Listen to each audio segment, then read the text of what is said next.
ყოველ დღე ხდება ახალი ფასი, კატასტროფულად იზრდება ფასები, კატასტროფული ინფლაციაა და ეს ნაკლებად გვააღვალებს როგორც სახელმწიფოს.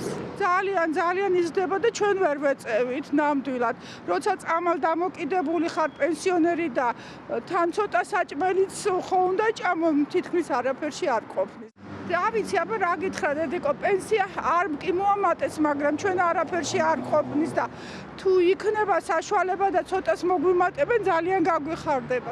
საგრძნობოდ იზრდება ფასები. ხელფასები არც ისეთი მაღალი არის საქართველოში პროდუქციებთან შედარებით.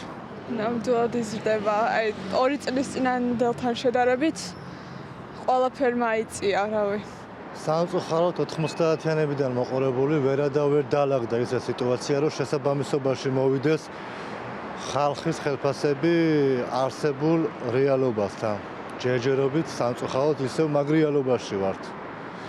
ძალიან შეუსაბამოდ არის პროპორციულად საშუალო მოსახლეობის ხელფასები ჩვეულებრივ პროდუქტებთან მიმართებაში.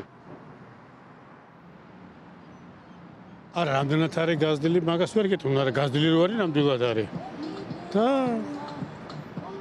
ძალიან საწყენია ის, რომ ჩვენთან ხელფასები დაბალია, ძალიან ბევრი პენსიონერია და სამწუხაროდ ესეთი მდგომარეობაა და ადამიანს ჯანსაღი კვება სჭირდება.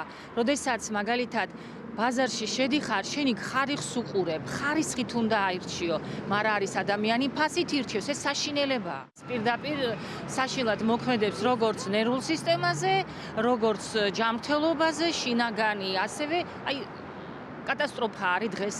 მით უმეტეს, რომ ეს გენმოდიფიცირებული საშუალებები უფრო იაფიანია, ადამიანი ნატურალურს, ბუნებრივს ნაკლებად მიირთმევს. ძირითადად დავდივარ სუპერმარკეტებში და იქ საგრძნობლად არის გაზრდილი კი. შესაბამისად ხელმისაწვდომობაც ნაკლები აქვს მოქალაქეებს უკვე პროდუქტზე. ფასები ყოველთვის იზრდება და ეხლაც გაიზრდება. ეგ ცხოვრებაში ასეა რა, დღესაც იზრდება, ხვალეს და ვაფშე. აღარ უყურებთ მაგას. ნიშნულობა აღარ აქვს. მაინც უნდა გაიზარდოს.